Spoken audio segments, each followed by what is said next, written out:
जरा सोचो, आप अमर हो जाए और सालों तक जिंदा रह सके, गोली लगने के बाद भी आपको कुछ नहीं होता हो, बिल्डिंग से गिरने के बाद भी आपको कुछ ना हो और आपके घाव अपने आप ठीक हो। ये कहानी एक ऐसे ही वॉरियर की है जो अमर है और 500 सालों से जिंदा है, जिनके पास कमाल की हीलिंग एबिलिटी है। इन वॉरियर्स के नाम है एंडी, बुकर, जो और निकी। एंडी इन सभी की लीडर होती है और इनका काम होता है इंसानी सभ्यता की रक्षा करना। तो फिल्म के शुरुआत में हम एंडी को देखते हैं, जो बुकर से काफी समय बाद मिल रही होती है। बुकर ने एंडी को इसलिए बुलाया था क्योंकि उन्हें एक नया काम मिला था। बुकर बताता है कि जेम्स कोपले नाम के एक आदमी ने उन्हें कुछ लोगों को छुड़ाने का काम दिया है, जिन्हें साउथ सुडान में किडनैप करके रखा गया होता है। एंडी इस काम को करने से मना कर देती है क्योंकि उन्हें अपनी आइडेंटिटी सीक्रेट रखनी थी, और वैसे भी वो जेम्स कोपले के लिए पहले भी एक बार काम कर चुके थे। और एंडी का ये मानना था कि उन्हें किसी भी आदमी के लिए एक बार से ज्यादा काम नहीं करना चाहिए, नहीं तो उनकी आइडेंटिटी रिवील होने का खतरा बढ़ जाता है।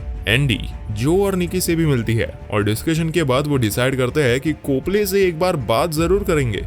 कोपले पहले एक CIA एजेंट हुआ करता था, लेकिन उसकी वाइफ की डेथ के बाद उसने ये सब काम छोड़ दिया। कोपले उन्हें बताता है कि साउथ सुडान में 17 बच्चों की किडनैपिंग करी गई है, और क्योंकि अब बच्चों की बात थी इसलिए एंडी ये काम करने के लिए मान जाती है। एंडी अपनी टीम के साथ साउथ सुडान पहुंचती है और सीधा किडनैपर्स के बेस पर जाती है, लेकिन वहां पर उसे कोई नहीं मिलता, बल्कि वहां पर कुछ गनमैन छुपे हुए थे जो इन चारों पर हमला कर देते हैं। गन फायर के कारण वो चारों अनकॉन्शियस होकर नीचे गिर जाते हैं। सभी गनमैन को लगता है कि वो चारों मारे जा चुके हैं, लेकिन एकदम से उन चारों के घाव ठीक होने लगते हैं और वो रिकवर होने के बाद उन सभी गनमैन को मार डालते हैं। इन सभी को जेम्स कोपले अपने कैमरा के थ्रू ऑब्जर्व कर रहा होता है और वो उनके फुटेज को सेव कर लेता है। एंडी समझ जाती है कि ये सब उन्हें फंसाने की साजिश थी और इसलिए वो अपनी टीम के साथ वहां से निकल जाती है। इसके बाद हमें अफगानिस्तान का सीन दिखाया जाता है और हम देखते हैं कि नाइल नाम के एक सोल्जर को, जो अपने मिशन पर होती है, इसी मिशन के दौरान वो एक टेररिस्ट को शूट कर देती है।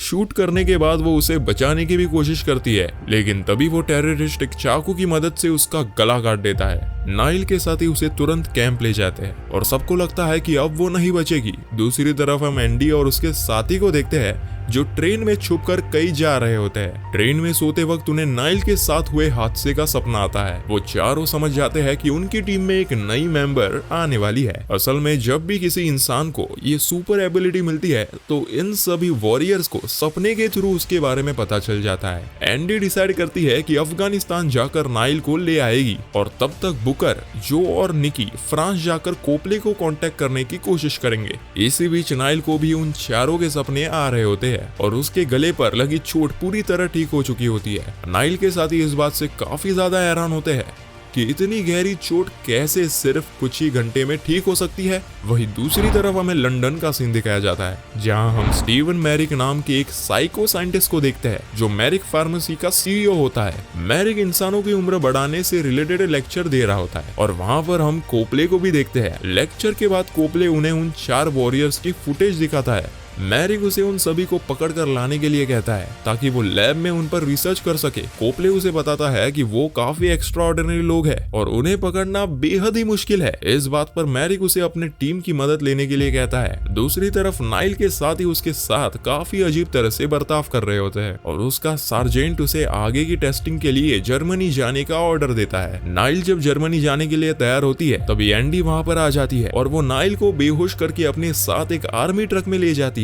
रास्ते में नाइल की आंख खुलती है और बाहर कूद जाती है। नाइल वहां से भागने की कोशिश तो करती है, लेकिन एंडी पीछे से उसके सिर पर शूट कर देती है। सिर पर गोली लगने के बाद भी नाइल मरती नहीं और उसका घाव अपने आप ही ठीक हो जाता है। ये देखकर खुद नाइल हैरान हो जाती है कि ऐसे कैसे हो सकता है। तो एंडी उसे कहती है, मैं तुम्हें सब कुछ समझाती हूँ, तुम मेरे साथ चलो। नाइल फिर उसके साथ चलने के लिए तैयार हो जाती है। आगे का सफर वो लोग प्लेन से करने वाले थे। हालांकि अब भी नाइल को एंडी पर विश्वास नहीं होता, इसलिए जब एंडी सोई हुई होती है तब नाइल उसके हाथ में हथकड़ी लगा देती है, जिसके बाद एंडी पायलट को ही गोली मार देती है और नाइल से कहती है, मुझे प्लेन चलानी आती है, अगर बचना है तो मुझे खोल दो। तो ना चाहते हुए भी नाइल को हथकड़ी खोलना पड़ता है, जिसके बाद हमें पता चलता है कि पायलट मरा नहीं था, वो बस मरने की एक्टिंग कर रहा था। इसके बाद एंडी और नाइल के बीच फाइट हो जाती है और एंडी नाइल का एक हाथ और एक पैर तोड़ देती है।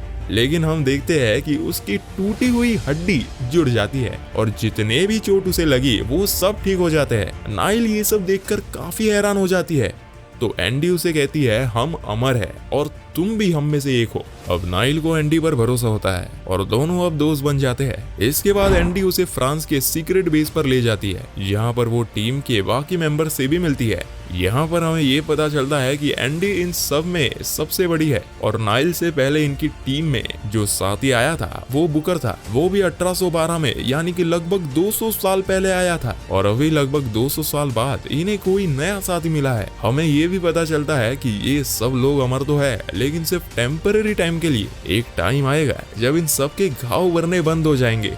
एंडी अपनी एक साथी के बारे में बताती है जो एक जंग के दौरान इसी कारण से मारा गया था। रात को नाइल को एक सपना आता है जिसमें वो एक लड़की को देखती है। दरअसल ये लड़की एंडी की सबसे पहली साथी होती है जिसका नाम क्वीन था। तो वो लोग नाइल को बताते हैं कि एंडी और क्वीन ने साथ में कई लड़ाइयां पूरी दुनिया में लड़ी थी। एक बार वो दोनों कुछ ऐसे लोगों की मदद कर रहे थे जिन पर ब्लैक मैजिक करने का झूठा इल्जाम लगा था और वहाँ के लोग इन दोनों को पकड़ लेते हैं और इन्हीं पर इल्जाम लगा देते हैं कि ये दोनों भी ब्लैक मैजिक करते हैं। उन लोगों ने दोनों को कई बार मारने की कोशिश की, लेकिन अमर होने की वजह से वो मर नहीं रहे थे। तो वहाँ के प्रीस्ट को लगता था कि वो दोनों एक साथ में बहुत ज्यादा ताकतवर है और इसलिए वो दोनों को अलग करने के लिए क्वीन को एक लोहे की कॉफिन में बंद करके समुद्र में फेंक देते हैं। और आज भी, यानी कि 500 साल बाद भी वो पानी में ही कैद है। एंडी खुद को इन सब चीजों का जिम्मेदार मान रही होती है क्योंकि वो क्वीन को बचा नहीं सकी थी। एंडी और नाइल जब बाहर बैठकर बात कर रहे होते हैं तभी मैरिक के आदमी उनके सीक्रेट बेस पर हमला कर देते हैं और वो जो और निकी को पकड़कर ले जाते हैं। एंडी और नाइल जब वहाँ पे पहुँचते हैं तो वो देखते हैं कि उन लोगों ने बुकर को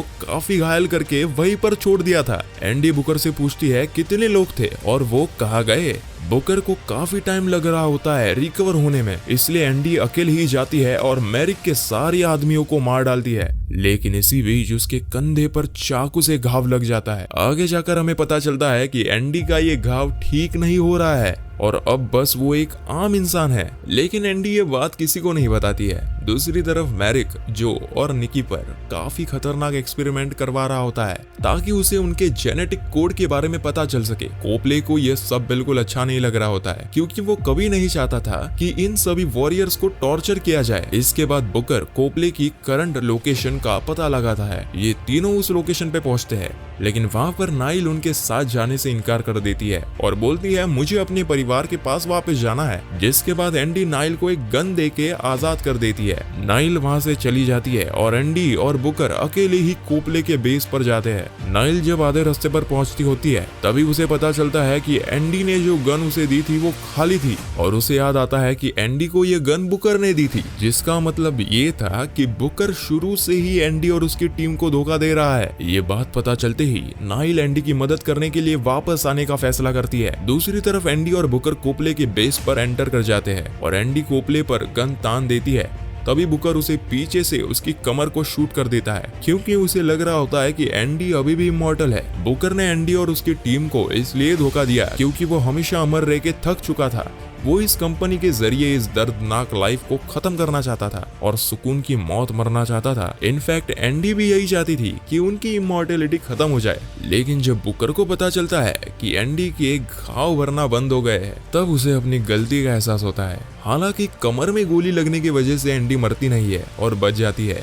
इतने में मैरिक के आदमी आकर एंडी को पकड़ लेते हैं। कोपले बोलता है कि क्योंकि एंडी अब अमर नहीं है इसलिए वो मैरिक के किसी भी काम की नहीं है, लेकिन फिर भी मैरिक एंडी और बुकर दोनों को पकड़ के ले जाता है। मैरिक के चले जाने के बाद नाइल वहाँ पर आती है और वो कोपले से कहती है कि तुम नहीं बचोगे, तुम्हारी वजह से ये सब हुआ है। तो कोपले उसे कहता है ये सब मैं उनकी मदद करने के लिए ही कर रहा था। इसके बाद दोनों डिसाइड करते हैं कि वो सभी वॉरियर्स को छुड़ाएंगे। नाइल और कोपले मैरिक के बिल्डिंग में जाते हैं, लेकिन नाइल कोपले को अंदर आने से मना करती है क्योंकि वो मर सकता है। इसके बाद नाइल अकेली अंदर जाती है। अंदर घुसते ही मैरिक के आदमी उसे गोली मार देते हैं। उन्हें लगता है कि नाइल मर चुकी है। जैसे ही वो उसके पास जाते हैं नाइल उठकर सबको मार देती है। इसके बाद नाइल सभी वॉरियर्स को जाकर छुड़ा लेती है। नाइल को देखकर ये सब काफी खुश होते हैं। इसके बाद वो सभी वहां से निकल जाते हैं। यहाँ हमें इमॉर्टल्स और मैरिक के आदमियों के बीच एक घमासान फाइट देखने को मिलती है। एंडी को सभी लोग कवर करते हैं क्योंकि सब जानते थे कि एंडी अब अमर नहीं है। लेकिन इस बीच एंडी की हालत खराब होती रहती है। इस बीच वहाँ एक बॉम्ब ब्लास्ट होता है जिससे एंडी की हालत और खराब होती है। लेकिन एंडी हार नहीं मानती और आगे बढ़ती रहती है। एंडी की टीम ने मैरिक के आधी सिक्योरिटी टीम को मार डाल दिया है। डर के मारे मैरिक एक कमरे में छुप जाता है और उसके गार्ड्स दरवाजे पर गन तान कर बैठे होते हैं ताकि जैसे ही वो अंदर आए ये उन्हें मार दे। लेकिन जो पीछे से खिड़की तोड़ते हुए घुस जाता है जिससे गार्ड्स का ध्यान ही हट जाता है और एंडी अपने बाकी साथियों के साथ सामने के दरवाजे से घुस जाती है और सभी गार्ड्स को मार देते हैं। लेकिन तभी मैरिक वहां आ जाता है और एंडी पर गन तान देता है और बोलता है मैं इसे मार दूंगा। लेकिन फिर नाइल उसका ध्यान हटाती है जिससे मैरिक नाइल को गोली मार देता है। तभी मौके का फायदा उठाते हुए एंडी एक्स से मैरिक को मार देती है। लेकिन अभी भी मैरिक में जान बची हुई होती है। मैरिक मरते मरते एंडी को गोली मारने जाता है लेकिन तभी नाइल उठकर मैरिक को बिल्डिंग से धकेलकर नीचे गिरा देती है। मैरिक मर जाता है लेकिन नाइल अपनी एबिलिटी की वजह से बच जाती है। फिर ये सब वहां से भाग जाते हैं। ये सब होने के बाद एंडी बुकर को पनिशमेंट के तौर पर 100 साल के लिए उन सभी से कांटेक्ट करने के लिए मना करती है और बुकर इन सब से अलग होकर चला जाता है। इसके बाद अगले ही सीन में हम देखते हैं कि बुकर को छोड़ के बाकी चारों वॉरियर्स कोपले से मिलते हैं। कोपले को उन सभी के बारे में काफी कुछ पता था, इसलिए एंडी उसे ऑर्डर देता है कि अब से वो उन सभी के लिए काम करेगा। कोपले का काम होगा उन सभी वॉरियर्स के लिए काम ढूंढना और काम खत्म होने के बाद उन सभी के एग्जिस्टेंस के निशान मिटाना। इसके बाद हम 6 महीने के बाद का पेरिस का सीन दिखाया जाता है और हम बुकर को देखते हुए जो नशे की हालत में अपने घर वापस आया होता है। बुकर अपने कमरे में जैसे ही घुसता है उसे क्वीन दिखती है और मूवी यहीं पर खत्म हो जाती है। मूवी के अंतिम सीन को देखकर लगता है कि इसके आगे भी सीक्वल्स बनेंगे। तो ये था आज का एक्सप्लेनेशन। उम्मीद करता हूँ कि आपको ये वीडियो पसंद आया होगा।